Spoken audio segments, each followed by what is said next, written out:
Muito bem, voltamos a falar direto da página do Jornal Visão Espírita no YouTube e no Facebook para mais uma gota de Espiritismo, mais uma gota de O Livro dos Espíritos. Sejam muito bem-vindos. 10 minutos diário, mais ou menos, de estudo de O Livro dos Espíritos. Estamos no capítulo 4, Princípio Vital, e hoje nós vamos ler as questões 63, 64 e 65 dos seres orgânicos e inorgânicos. E para o nosso estudo estamos utilizando a tradução do livro da editora M, certo? O Livro dos Espíritos. Vamos lá? Seres orgânicos e inorgânicos, a vida e a morte, inteligência e instinto. E ainda estamos nos seres orgânicos e inorgânicos. Questão número 63. Vamos lá. O princípio vital reside num agente particular ou é apenas uma propriedade da matéria orgânica? Em resumo, é um efeito ou uma causa? A gente falou do princípio vital ou fluido vital no vídeo anterior, seria interessante você dar uma olhada lá nas questões 60, 61 e 62. A gente está fazendo a continuação. Resposta dos espíritos. As duas coisas. A vida é um efeito produzido pela ação de um agente sobre a matéria. Esse agente, sem a matéria, não é a vida, da mesma forma que a matéria, sem esse agente, não vive. O princípio vital dá vida a todos os seres que o absorvem e o assimilam. Nós vamos ver que o fluido vital, ou princípio vital, ele vem do fluido cósmico universal, portanto é matéria, não é princípio inteligente, mas sem ele não há possibilidade de se fazer a vida como nós a conhecemos. Então, com o fluido vital, com o princípio vital, é que nós vamos ter a vida no reino vegetal, no reino animal e no reino nominal.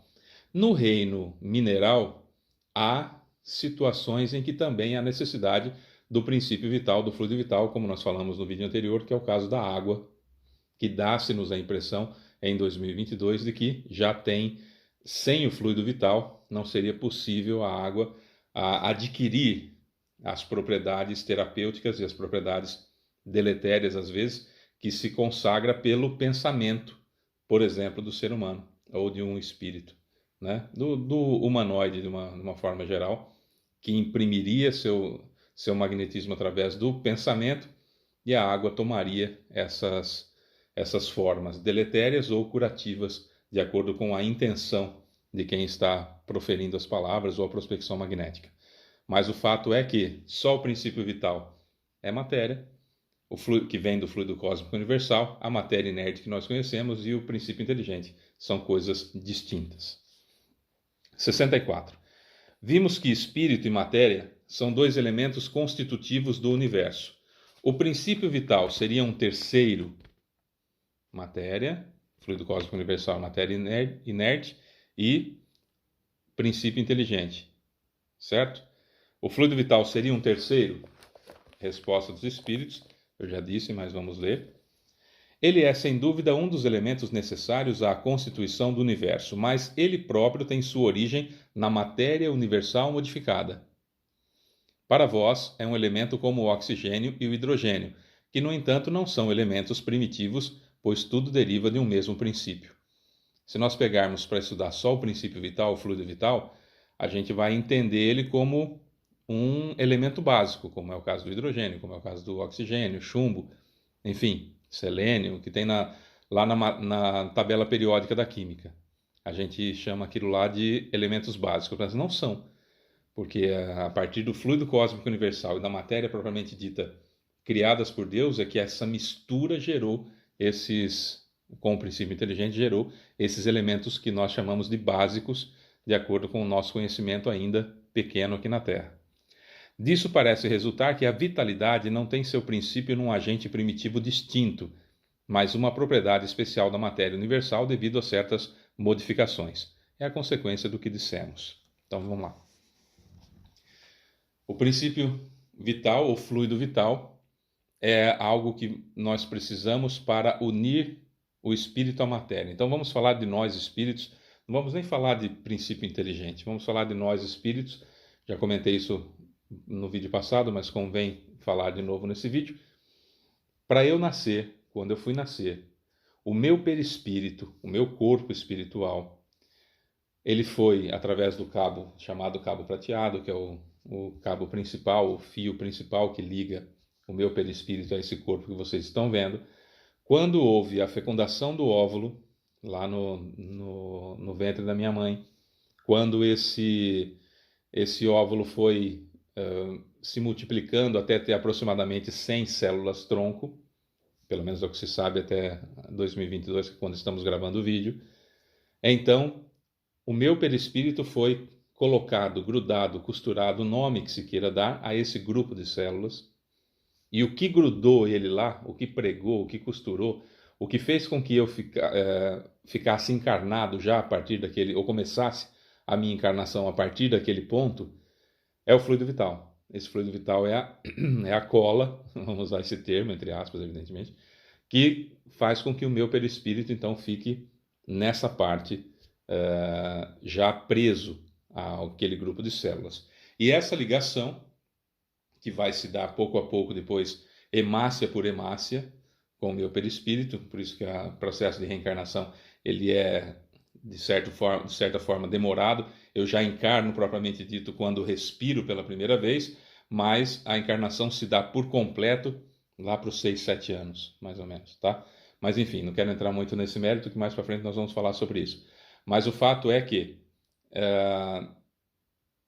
eu, então, começo a utilizar os ingredientes, entre aspas, do DNA do meu pai e da minha mãe, naquelas aproximadamente 100 células-tronco, e essas células-tronco, então, por animismo, começam a copiar a forma perispiritual minha.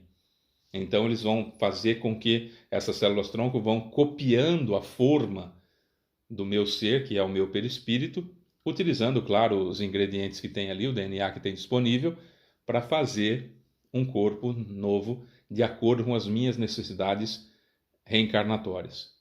Por isso que se houver um problema muito sério no meu perispírito, na área da garganta, por exemplo, mediante um suicídio, e aí ficou uma lesão perispiritual nessa área, pode acontecer na formação do meu corpo de haver uma má formação aqui, porque tem uma lesão no perispírito, e aí eu vir com mutismo, por exemplo, ou surdez, ou hidrocefalia, ou anencefalia, ou atraso mental, ou síndrome de Down, ou autismo, enfim, algum problema cerebral, ou uma deficiência física, porque o meu perispírito está corrompido, é nesse momento que acontece. Portanto, não é castigo divino, não é um Deus com um caderninho e falar, você fez bobagem lá, então vai nascer sem um braço, não é isso. É que o equívoco que eu cometi gerou uma lesão perispiritual no meu corpo espiritual, e por ter uma lesão nessa área no meu perispírito, quando há ligação no meu corpo para que as células-tronco comecem a formar o meu corpo no ventre da minha mãe, então a forma é o perispírito. Se a forma está com defeito, o corpo vai sair com defeito, certo? Só para a gente entender. O que prende, então, o que proporciona a minha encarnação é esse fluido vital. Sem o espírito, esse fluido vital não serve para nada, certo? E sem a matéria, esse fluido vital não serve para nada. Então, por isso que ele fala que tem que ter as duas situações.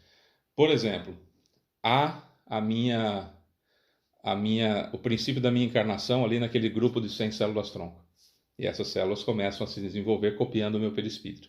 Por um motivo qualquer, eu desisto da encarnação. Eu não quero saber da encarnação, eu saio. Eu falo, não vou, não quero, vou me preparar melhor, não quero saber, e saio. E absorvo o máximo de fluido vital possível. Mas pode ser que sobre, e via de regra sobra, um pouco de fluido vital ali. Enquanto tiver fluido vital, as células-tronco vão se desenvolver, mas não tem o que copiar, então elas vão se desenvolver anamorficamente, de uma forma sem forma. Daí os abortos naturais, por exemplo, tá? O Fábio falou que todo aborto natural é isso. Foi isso que eu disse? Não, não foi isso que eu disse. Falei que uma das possibilidades é essa, que acontece porque o fluido vital fica ali. Enquanto tem o fluido vital, as células-tronco continuam trabalhando para se desenvolver. Quando acaba esse fluido vital, elas então são expelidas pelo organismo. Certo? Só para entender. Sem mim, sem eu, espírito, sem o princípio inteligente, o fluido vital não consegue manter as células funcionando. No mesmo modo, quando há uma desencarnação, sempre sobra um pouco de fluido vital. E aquilo acaba criando uma perturbação em mim, espírito, que eu continuo ligado ao corpo. Tem que vir alguém que me desligue do corpo, alguém com conhecimento para isso, com treinamento para isso, então estamos falando de espíritos superiores, que me retiram e drenam essa quantidade de fluido vital. No tsunami de Sumatra, em 2004, por exemplo, como houve acho que 200 e poucas mil mortes, 200 e poucas mil pessoas morreram instantaneamente ou imediatamente, e aí muitos espíritos estavam ligados ao corpo porque tinham uma certa quantidade de fluido vital ainda, e espíritos obsessores estavam drenando esse fluido vital com grande prejuízo e dores e perturbação a esses espíritos que haviam acabado de desencarnar.